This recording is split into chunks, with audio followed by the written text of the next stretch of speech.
Is it morally right to kill a murderer in self-defense? Is Hezbollah the murderer when its human shields are killed by a defensive Israeli military strike? Is it morally wrong for Israel to trade imprisoned terrorists for Israeli soldiers kidnapped by Hezbollah? On July 15, 2006, Freedom Party's Paul McKeever answered, yes, yes, and yes. Michael Coren Show. Join me.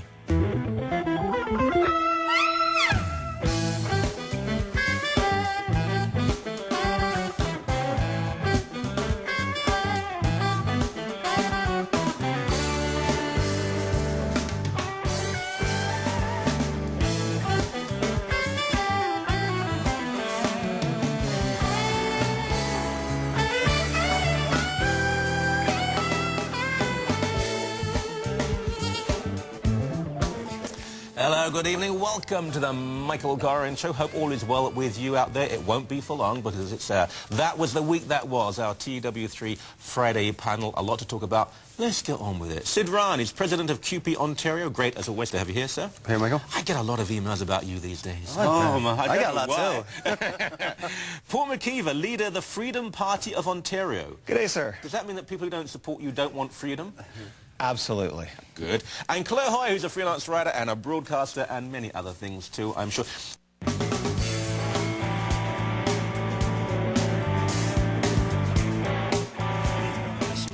So do we talk about the Middle East or do we not? I mean, you know, we were being nice to each other about Zidane and soccer and Claire Hoy criticizing baseball fans. No, he wasn't really. I'm flying out to Israel very shortly, actually, in a few hours. And I'll be going up on the Lebanese border, and in fact I got an email from the person who is looking after me saying, don't worry, your hotel in the north is out of the range of Katyusha rockets, you'll be okay. Thank you. Thanks for sharing that one. It's, you know, fairly comforting.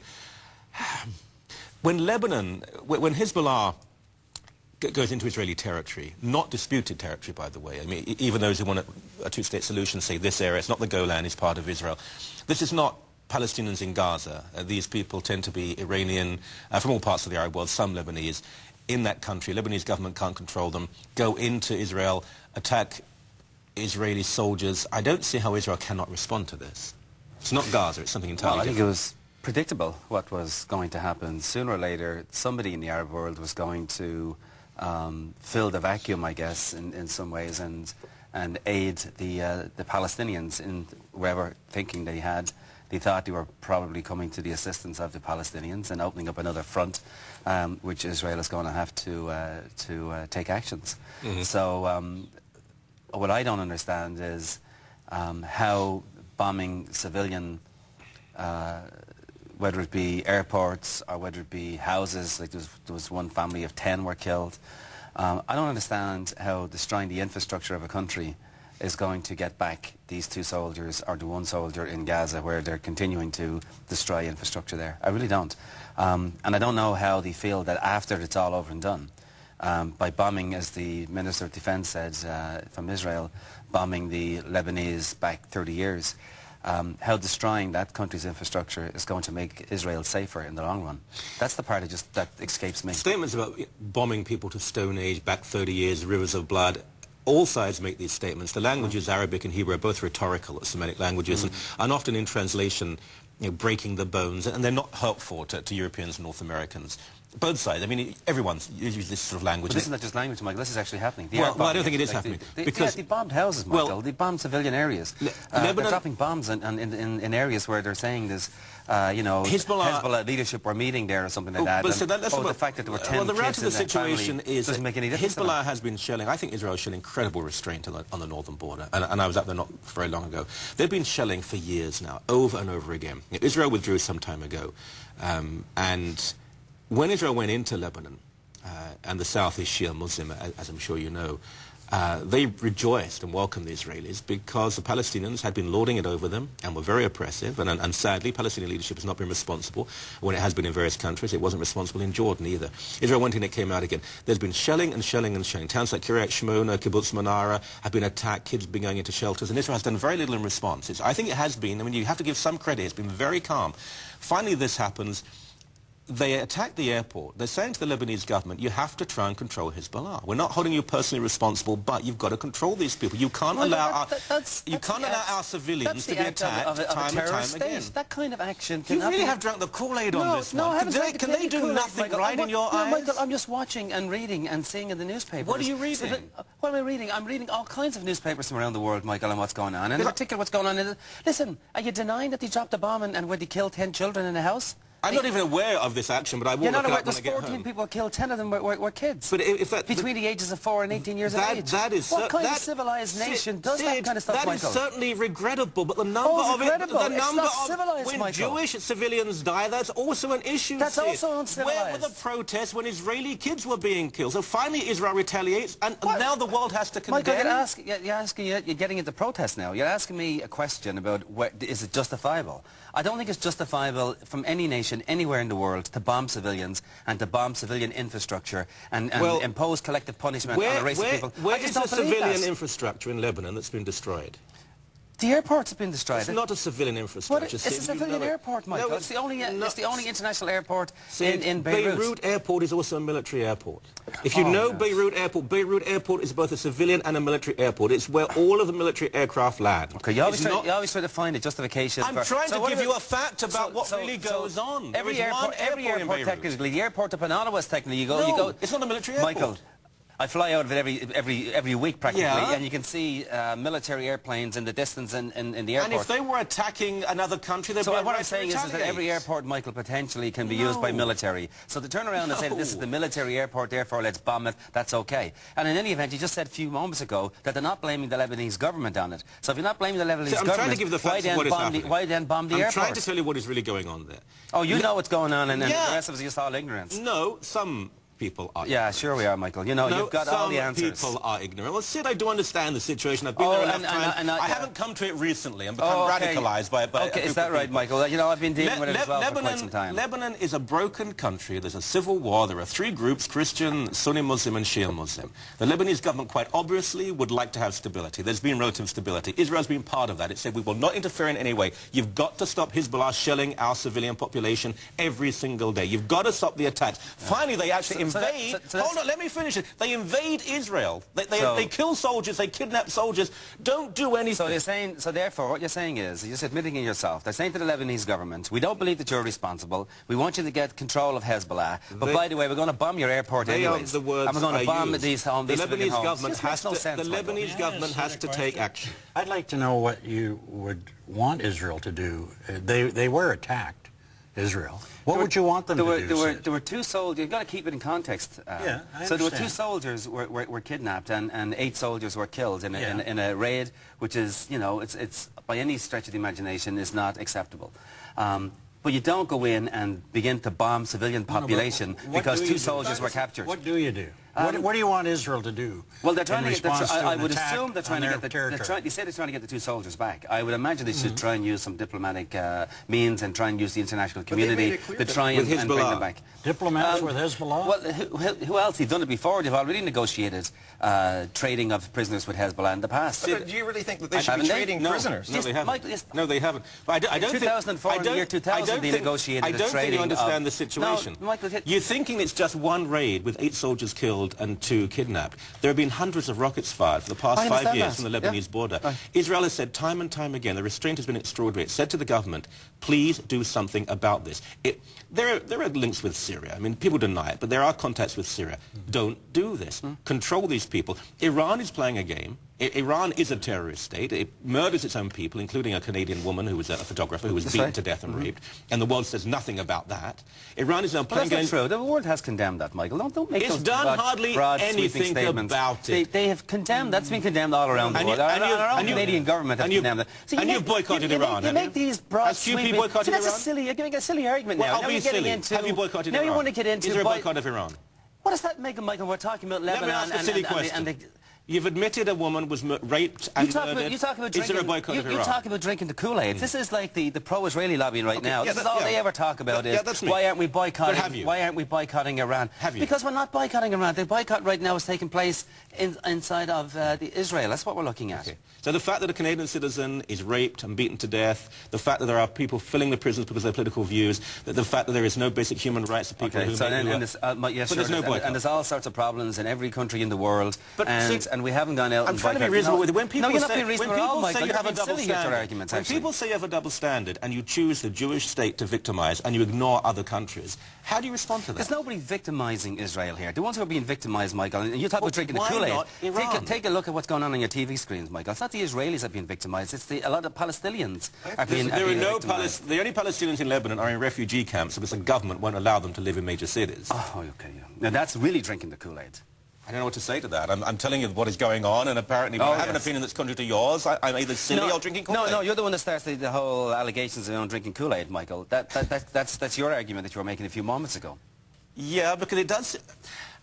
I'm trying to find a middle ground here of saying, look, this is not Gaza, this is Lebanon, a country, a nation-state is responding to constant attack and terror, and all I get is... No. They're overreacting, they're murdering innocent people. Let us try and... Do you want them to do nothing? Here's what you're trying to do. You're trying to find a justification for bombing civilian infrastructure. The justification is overwhelming. For bombing civilian... Defending their people. It's a violation, Michael, of United Nations and Geneva Convention to bomb civilians and civilian infrastructure. Now, you may shake your head at that, but that's a fact of life. It's horrific if it's true. If it's true, that means that the United Nations is morally wrong, not that Israel is. I mean, we can't be judging. We started this conversation with, this is how many people died. Surely head counts are not an indicator of what is moral and what is immoral behavior. Israel is reason's foothold in the Middle East. And if Israel doesn't have a right to defend itself, reason itself doesn't have a right to defend itself. So I think it's okay then, in your estimation, it's okay then for one soldier to be captured and you go in and kill 85 civilians and bomb the infrastructure, and that's okay?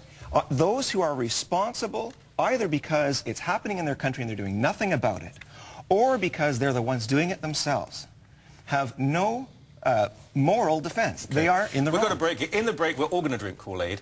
Nice Kool-Aid. Back in a few moments on the Michael Coren Show. We'll see you soon. Don't go away, all right?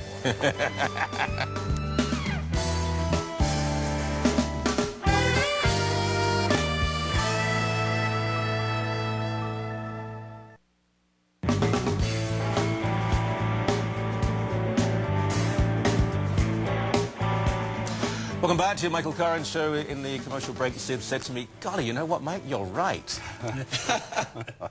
Claire, go. I mean, it's a very difficult situation. You know what I've been appalled about, and I think we might all agree on this. This is a very tense situation. There is war. It could be greater war. Iran's always on the side. If they get involved, it could lead to international terror in our country. Trying to get some sort of coverage on the radio of this. There's nothing. There's so little discussion. And what is banal and infantile. And it's very disappointing, actually. As to say, we don't care anymore about the rest of the world until it really hits us directly in our homes. What should be done here? What should Israel do? Well, I think they're doing what they have to do. I don't disagree. I think, I mean, and I've been critical of Israel sometimes over the years, but I mean, they've been attacked, and Iran's behind this. There's no question about it. Syria's involved in it, and I don't know how else. And as you said, I mean, they've been bombing Israel for years. I don't know how else it's ever going to stop. I mean, how long? You know, I don't think you really can sit down, Sid, very successfully and negotiate with people like the Hezbollah. They're just not the sort. I mean, it's like sitting down with bin Laden and having a reasonable conversation. I don't think it's in the cards. I really don't. I do believe that the escalation of it, with the introduction now of Hezbollah, has really complicated it tenfold because they're far more militant than what Hamas are. Yes. And if you're going to get any sort of an agreement, you may have got it with Hamas in terms of an exchange of prisoners, which I think the Israelis made a serious mistake by not negotiating an exchange of prisoners, which they've done in the past. And I believe at the end of the day, they're going to end up with an exchange of prisoners, one way or the other. They'll end up with it. They will. It's the only way out of it. These exchanges you're talking about, what do you mean, exchange of prisoners? There's, I guess, depending, again, which way you look at the conflict, if you're in Palestine, they'll be viewed as freedom fighters from the Palestinian side. You mentioned examples of the past where Israel have traded. Which examples are you talking about here? Well, in 2004 and in 2002, I believe they traded prisoners between Hezbollah and Israel. These were not kidnapped soldiers. That was something entirely different. Soldiers don't get kidnapped, Michael. Soldiers get captured. Kidnaps are civilians. Then there's a war. If you're saying they were captured... Didn't Israel just declare a war? Didn't they say we're at war? No, Israel and Lebanon have a peace treaty, and there's meant to be peace. There was a withdrawal with the UN in charge. If soldiers have been captured, there is a war, and Israel has not only a right but a duty to retaliate as part of the attack party to respond. Those exchanges... If you want exchange of prisoners, and I'm sure there were behind-the-scenes negotiations taking place, but if you're going to agree to that, you're really inviting any group, any terrorist group, to kidnap various other people. I mean, do remember that a settler, a kid, was shot dead. A man with Alzheimer's, who had to wander around with his name stuck to his suit because he would get lost. All these great people in Hamas said, oh, we've kidnapped him as well. A lot of innocent people, 2 children beaten to death in a cave just 2 years ago. It's not just soldiers being captured, Michael, it's innocent people being murdered over and over again. I understand that, and that's this conflict that's gone on out there for 30, 40, 50 years. The fact of the matter is there's been a history of exchanges of prisoners captured on both sides through the conflicts. Sometimes, yeah. And as I'm pointing out is I don't believe that the current crisis is going to come to an end without some form of an exchange of prisoners. Some years ago, an Israeli airman... And it's just been complicated now with the Hezbollah introduction. Some years ago now, I'm sure he is dead, an Israeli airman was captured. I mean, in Arab territory, never returned. There were many attempts, and there were offers to exchange prisoners. Israel's always said that there are certain people they won't release, others they will. You know, there's another side of all of this. The so-called convergence plan, or the withdrawal, the unilateral withdrawal which he wants to make from West Bank now, has been essentially derailed. Sure. I can't imagine how inside of Israel now they're going to get any form of public support. And that political party... Do you blame Israel for that? I'm not saying I blame them. I mean, it's such a climate. I mean, public opinion has obviously hardened now. There's no question about it. And I think a lot of it as a result of the overreaction in the beginning. I think if had they used the diplomatic channels that were, you know, Egypt were trying to, Mubarak was trying his best behind the scenes, and he said he couldn't really find a partner to help to negotiate when he was trying to talk to the Syrians to put pressure on Hamas. Well, the Israelis were just rebuffing him at every moment. Well, he didn't really want the dialogue or the exchange. I don't think that's true. I do believe that Syria will fight against Israel to the last Palestinian and the last member of Hezbollah. But putting Gaza aside for a moment, this is a very different situation. And if you really think that Hezbollah cares so much about the Palestinians, I think you're misreading them. I didn't say that at all. I just said I believe that they've opened up a front now that they see, which makes it immeasurably more difficult to find a solution because they're not...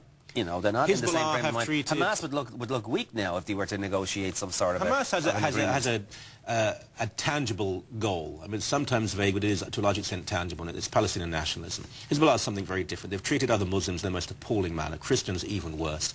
They've treated native Lebanese terribly. They're allied with Syrian soldiers who came into that country and would rape and kill and torture. And the Syrians finally were pushed out, only after the assassination of a Lebanese leader, and the war did very little to try and get rid of them. And that occupation was not spoken about very much. Lebanese leaving the country in large numbers, an attempt to almost expunge a whole culture, the Christian culture, from that country. I'll say again, I don't think the Lebanese people want Hezbollah there. At the same time, Israel can't just say, well, we understand that, so we won't do anything. And they've closed the airport down.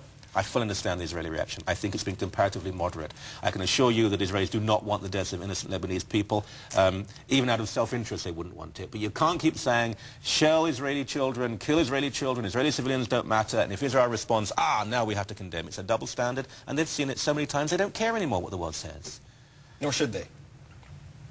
Because really, Israel's cause is the cause of the whole world, as far as I'm concerned.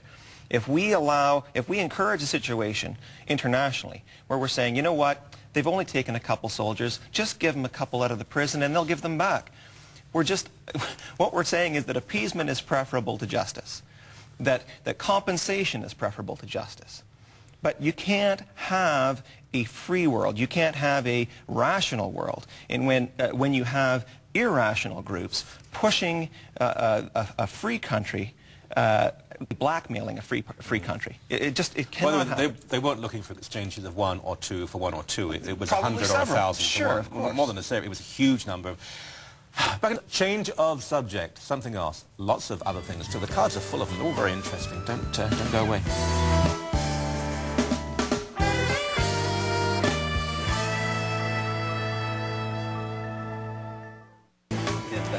Welcome back to Michael Coren Show. It's half-time, and at half-time we reintroduce the panel. Sid Ryan, President CUPE Ontario, used to be my friend. No, he still is, I hope. Paul McKeever. Oh, you drank the Kool-Aid. Shut up. Yep. Paul McKeever, leader of the Freedom Party of Ontario, who stood against Sid in the last election. I did in the riding of Oshawa. Good. Punch him. Well, that'll be after the show. And Claire Hoy is a freelance writer and abroad. I didn't stand against anybody. No, you don't know what we said about the attacks in India. I think India has reacted quite moderately at this point. They don't know who did it. I mean, there's an idea of who did it. But India is a wonderful example of a working democracy, 1 billion people. They have their problems. My golly, I think they've achieved a great deal. Kashmir, do we know enough about Kashmir? I can see both arguments about Kashmir, both the Indian and the Pakistani. But the threat of international terror, I mean, 7 of these on the trains, they knew they'd be packed. There comes a point when you say, we can't do anything about it. If people want to kill and destroy, we actually can't stop all of them. I mean, the big danger, of course, is and I'm sure that's what the people who did this want, is what's going to happen between the various religious groups. Like, is that going to start, well, a civil war would be overstating it, but, you know, remember the last time that happened, there were hundreds and hundreds of killed between the Sikhs and Hindus started fighting. And I mean, I think that's what people, I mean, I think that's the strategy, that people want to start that sort of thing. And I think the Indian government's been doing a terrific job in holding that down for the moment. But boy, I don't know. I mean, you know, if your family or your loved one get murdered in that way, it's pretty hard to tell you to cool down. You know, there is Hindu that's the real danger. Yeah. But you know, the Muslim, I mean, there have been terrible things that have occurred, but by and large, the Muslim minority, there is coexistence. The Christian minority too. Oh no, I understand that, but I'm just saying. But this is the sort of thing which I'm sure that they hope for. Whoever did this terrible thing. I think it is a provocation to divide. Yeah. Mm-hmm. Well, and the other, you were just saying at some point you have to say, you know, is it even possible to prevent this? And I think you do have to say at some point, well, we're not going to be able to meet with perfection, and we shouldn't try to meet with perfection if that means that we're going to turn ourselves into the very people who are attacking us. So I think you have to make sure that your means at all times, although you have to be rigorous, tracking them down, annihilating them, you cannot at the same time turn your guns on your own people, as some people want to do. But that's a very libertarian response. I've always rejected that we mustn't become like them. We don't want to become like them. But also we've got a duty to have certain legislation that we can protect our own people. Absolutely. And that's just a contradiction of what you've just been arguing 5 minutes ago with Israel. Because people will argue Israel is actually becoming more like the terrorists in terms of attacking civilians. But they're not attacking their own people. No, but they're still attacking civilians. I lost my hair, and it's Israel. It's okay if you attack other people, but so long as it's not your own. Is that what you're saying? If you want to talk about civilians of a country that's, Lebanon is not attacking Israel. But if Lebanon had been attacking Israel... No, I'm not leaving aside the... I'm just asking about in terms of attacking civilians. You're saying it's not okay so long as it's your own civilians. In other words, don't become like the terrorists and attack your own people, which we all agree. What you're also saying, though, is it's okay now, though, to attack civilians in another country? It's okay to defend yourself. If the enemy, if the activists who are attacking your country have embedded themselves, have surrounded themselves... So kill all the civilians around them as well? They are at fault. They are the murderers if they are... I'd give you the example. I would give you the example of Jenin, which was a hotbed for terrorist groups of all sorts. Israel could have gone in there with aircraft or artillery and just bombarded the place. They chose to send soldiers in there. Sure. In the end, and you had Western media talking about this atrocity, and the numbers came down from hundreds and hundreds to 85 Palestinians who were killed, and there were more than, well, there were 24 Israelis who were killed and many wounded. That ratio of 1 to 4 is very, very high. The reason, but Israel lost that man because it was willing to go in there house to house to house to take out the bad guys. Yeah. And virtually everyone who was killed was someone who was carrying a gun. But the world doesn't like to talk about that because that might show Israel in a better light as a country that actually does care. Sure. And yes, sometimes civilians die. You're surrounded by these countries that say, we're going to murder you, wipe you off we're going to sponsor international anti-Semitism and say you're scum and animals. We're going to drop a bomb in a house full of children, and that's just okay. Yeah, they do that on purpose. That's fine. Because that really helps. They did that. They turned into the house and they dropped it down. There are children, let's kill them. How did we get back to blaming Israel for what happened in India? Because Sid No, don't be so silly about this, because the argument that he was making was that it's okay, don't turn the guns on your own people, don't go after your own civilians, but it's quite okay to go after civilians in another country. Civilian versus not civilian. If the terrorists are embedded in the civilian population, it's okay to kill the civilians, is what you're saying. What I'm saying, if you're going after a terrorist, and a terrorist has made it impossible to just get him, if he said, you know what, I'm going to make myself safer by surrounding myself with innocent people, he is the murderer of those innocent people. Which, by the way, the person who attacks the terrorist. And I know this will not be popular, but it's standard procedure in the Middle East dispute. Of course. When a leader of Islamic Jihad or Hamas or Hezbollah sits in the middle of an apartment building and says, now come and get me, what is going to happen? Right. Tragedy, I'm afraid, but that doesn't mean a country has no right to defend itself and its own children. If that's what your belief is, then the world has gone absolutely mad. The world is mad, but there are islands. That's okay, that you can just drop a bomb on an apartment building. The world is mad, but there are islands of sanity. Those innocent men, women, and children, and you're going to sit here as a Christian and tell me that you believe that that's okay? There's something seriously wrong, Michael, with that line of thinking. The world is mad, but there are islands of sanity, and I would say you've got to let me finish at some point. I mean, really, eventually I have to. I don't think you've got a problem getting your point of view across in this show. Well, Sid, I give you a lot of time to say... You too. You take a lot of time as well, Michael. It's not well, I am the host of this show, and sorry. Okay, go ahead, Michael. Sid, don't be childish. I respect your opinion. I allow you to speak, but you've accused me of saying you can't be Michael, a few minutes ago, I let you walk for nearly 5 minutes. I mean, no, the segments are only 7, Sid. I mean, if I can't make the point, I mean, you can go on, but believe me, go ahead, Michael. People can see you. Yeah, they can see you too, Michael. Thank God. I mean, I've got lots of emails, people saying you're continually interrupting when you try to make a point. Okay, so come on. Good. I'll interrupt again. You just said that as a Christian, how can you justify certain things? You're wrong about Israel, Sid. With all due respect, you've got hold of this topic very recently. You think you understand it, and you don't. When you go there, what I want you to do is to go to the trauma units and show the people who are recovering from terrorism. I want you to go to the Christian towns in Palestine and see how Muslim terrorists will hide behind them so the Israelis have to shell them. Go and look at Jenin and look at the spots where Israeli soldiers died. Look at the number of times rockets have been fired in from Gaza and from Lebanon, and the Israelis have done nothing over and over and over again. It's not just the Jews who are to blame, Sid. This is a complex story and complex issue. I know you're going to Israel and you're appealing to your friends out there. Why but you would know you something? say that? Because that's what you're doing, Michael. Because you've got this condescending, patronizing attitude towards my position. I'm just not hysterical. It just happens to be a different position. I'm not hysterical either, Michael. It's a different position than yours. A completely different position. I just asked you the question and you still didn't answer it. What question? The one about how, as a Christian, can you justify dropping a bomb on an apartment full of civilians to get one terrorist? You think that that's justifiable? You said a few months ago. I've never said such Michael, a thing. I'll just rerun the tape. That's exactly what you said. And that was the question I asked you to answer. You want. And you said you were going to answer when you were accusing me of interrupting you, and you never did answer the question. Okay. I have to break in a few minutes. May I now finish? Sure. Israel has not only a right but a duty to defend itself. When Palestinian terrorists hide amongst civilians, it is horrible when innocent people die, but Israel tries time and time again to avoid civilian casualties. Tragically, obscenely, sometimes innocent people die, and Israelis speak out against it. I pray this never happens again. But I don't believe the Jews once more have to say, come and kill us, and we won't respond. There are evil people in the world, and to defeat evil, sadly, tragically, sometimes innocent people die. I don't want this to happen, but I do want justice, Sid. Michael, when you drop a bomb, where there's collateral damage, if you want to call it that, that's completely inadvertent because it was out in the open somewhere. When you drop a bomb on a house in a city, you know, or you drop a bomb onto a street in a crowded city. The Jews should be the only people who act as Christians. You talk about interrupting, right? Yeah. Back in a few moments, Michael Coren Show. We'll see you very soon. A lot more to discuss, I'm sure. We'll get round to Israel, though.